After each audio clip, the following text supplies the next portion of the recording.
तो हेलो दोस्तों, नमस्कार। कैसे हैं आप सभी लोग? आप सभी लोगों का एक बार स्वागत है आपके अपने चैनल टीचर मोटिवेशन में। तो दोस्तों, आशा करते हैं, उम्मीद करते हैं कि आप लोग बहुत अच्छे होंगे और अपनी परीक्षा की कर रहे होंगे तैयारी। तो दोस्तों, आइए बात कर लेते हैं आपकी परीक्षा से रिलेटिव ही हमने क्वेश्चन बनाए हैं। हालांकि ये क्वेश्चन 5 से 7 हो गए, लेकिन आप बताइएगा अगर ये क्वेश्चन आपको अच्छे लेंगे तो और भी क्वेश्चन बना के आप लोग को दिया जाएगा। और आप लोग एक काम और करिएगा कि हमारे व्हाट्सएप पर मैसेज कर दीजिएगा, जिससे जितने भी क्वेश्चन मैं बना रहा हूँ आपके पास भेज दूंगा और उसका आप लोग प्रैक्टिस करते रहिएगा। ठीक है। तो चलिए दोस्तों, चैनल को सब्सक्राइब कर लीजिएगा, क्योंकि आपसे रिलेटिव ये चैनल है और शिक्षा जगत से बात करता है। ठीक है, और साथ में आपको मोटिवेट भी करता है। तो देखिए, सबसे पहला क्वेश्चन पेडागोजी के क्वेश्चन इसमें लिए हैं हमने। और अगर क्वेश्चन अच्छे लगेंगे तो चैनल को सब्सक्राइब जरूर कर लीजिएगा। चलिए, आपकी कक्षा में एक छात्र देर से आता है, आप क्या करेंगे? ठीक है, जैसे आप कक्षा में पढ़ा रहे हो और बहुत से विद्यार्थी हैं बैठे हुए हैं, लेकिन एक विद्यार्थी ऐसा है जो बहुत ही लेट आता है ना, वो लेट आता है। और लेट का मतलब क्या हो गया? जब क्लास स्टार्ट होगी तो लेट आ रहा है, तो आप क्या करेंगे उसके बारे में? ठीक है। तो देखिए, पहला जो क्वेश्चन यहाँ पर है, ऑप्शन जो यहाँ पर बने हुए हैं, उस ऑप्शन को पहला ऑप्शन जो है दिया गया, उसके अभिभावक को सूचित करेंगे, उसे दंड देंगे, कारण जानने की चेष्टा करेंगे, उस पर कोई ध्यान नहीं देंगे। ठीक है।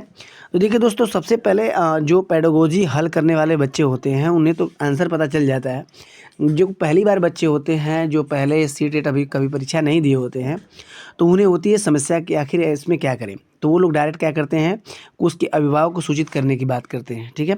वो सोचते हैं कि चलो ये लेट आ रहा है, तो इससे सबसे पहले इसके अभिभावक से ही बात कर लेते हैं कि आखिर लेट क्यों आ रहा है, और आप लोग विद्यालय भेज रहे हो तो आखिर कारण क्या है कि लेट हो जा रहा है, क्या कोई समस्या हो रही है, आप लोग बताइए। ठीक है। तो अब मान लीजिए ये ऑप्शन तो ऐसे ही कट जाएगा, क्योंकि निगेटिव पॉइंट वाला ऑप्शन है। दूसरा, उसे दंड देंगे। अगर वो बच्चा लेट आता है तो उसे बुलाकर क्या आप 2 छड़ी देंगे, उसके हाथ पर 2 से 3 छड़ियाँ देंगे। ठीक है।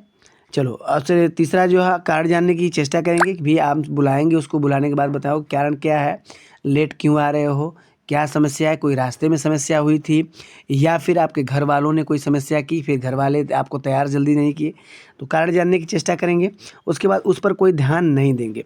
तो देखिए दोस्तों, जो पॉजिटिव यहाँ पर आंसर है वो आंसर आपका सी सही है। ठीक है, वो आंसर क्या है? आपका सी सही है।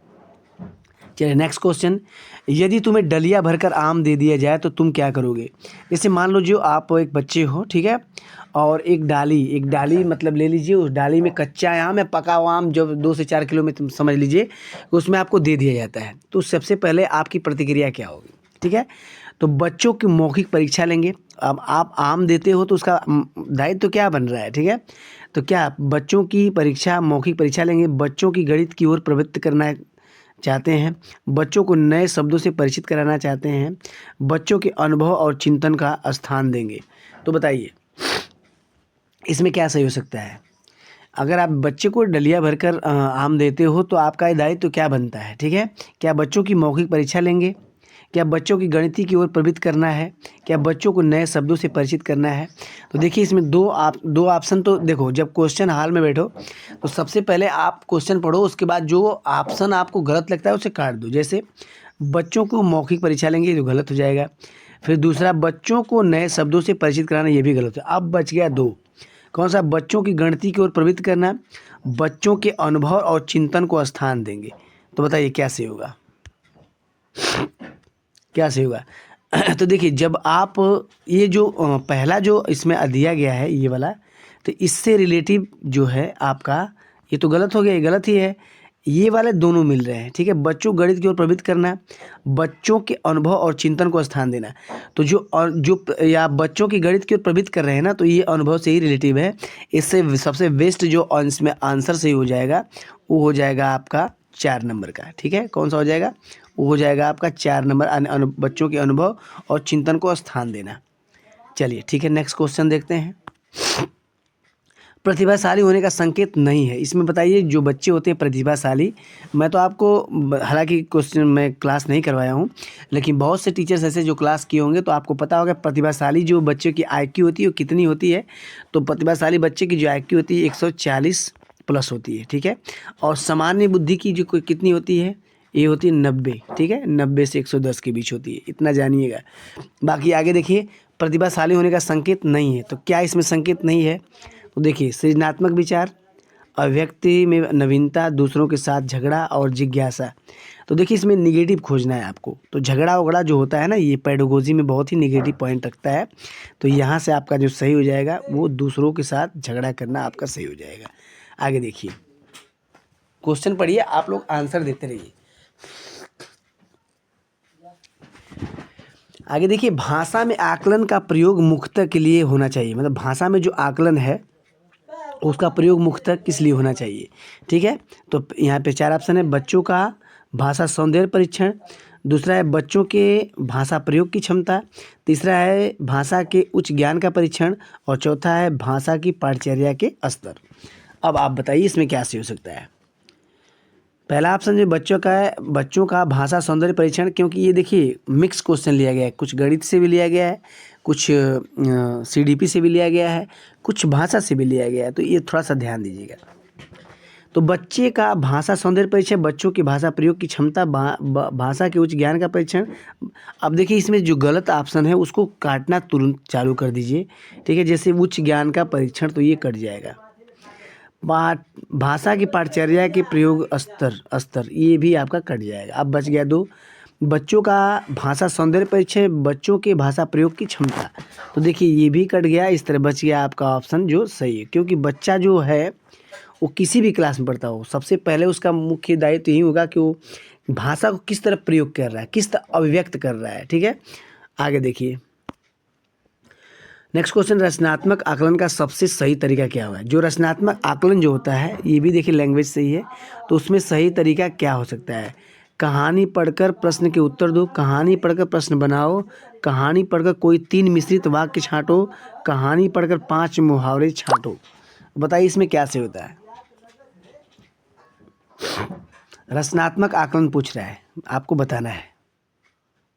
तो दोस्तों क्या सही हो सकता है। तो सबसे पहले देखिए रचनात्मक आकलन का मतलब क्या होता है इसको आप जानिएगा। ठीक है, देखिए रचनात्मक आकलन का मतलब ये होता है कुछ एक्स्ट्रा अनुभव पर लागू होता है। ठीक है, जैसे कहने का मतलब रचनात्मक मूल्यांकन शिक्षण जो होता है सीखने की प्रक्रिया के अनिवार्य घटक है। ठीक है, और छात्र की प्रगति का समर्थन भी करता है। तो इसमें सही क्या होगा आप बताओ कुछ। अब इसमें जो निगेटिव पॉइंट है उसको काटना चालू कर दीजिएगा। ठीक है, अब जैसे यहाँ पर देखिएगा कहानी पढ़कर प्रश्न के उत्तर दो, ये तो ऐसे ही गलत हो जाएगा। कहानी पढ़कर 5 मुहावरे को छांटो, ये भी गलत हो जाएगा।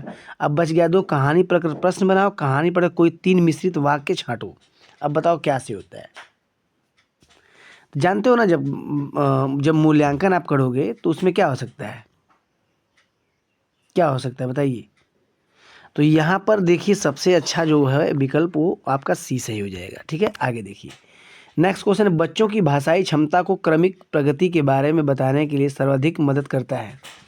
ठीक है, तो देखिए बच्चों की भाषाई क्षमता को अगर आप देखना चाहते हो कि उसकी प्रगति क्या है, बच्चा अपने क्लास में अब तक जो पढ़ा है उसका सिस्टम क्या रहा है, कितना उसकी प्रगति है, तो उसके बारे में क्या से हो सकता है। तो सर्वाधिक जो मदद करता है वो क्या करता है, क्या पोर्टफोलियो करता है, लिखित परीक्षा, अवलोकन, जांच सूची। तो देखिए इसमें ऑप्शन जो सही हो जाएगा पोर्टफोलियो आपका सही हो जाएगा। आगे देखिए नेक्स्ट क्वेश्चन, एक समावेशी कक्षा में एक शिक्षक, एक समावेशी कक्षा का मतलब समझ रहे हैं ना कि जो सभी बालक एक साथ एक दीवार में जो पढ़ाया जाता है, एक दीवार के अंदर जो पढ़ाया जाता है जिसमें सामान्य और विशिष्ट बालक सभी एक साथ होते हैं, वो समावेशी शिक्षा होती है।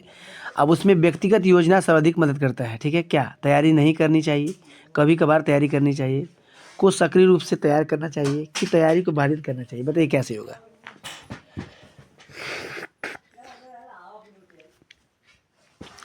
तो देखिए कुछ निगेटिव और पॉजिटिव शब्द भी होते हैं सीटेट में, उसके बारे में मैं आपको बताऊंगा।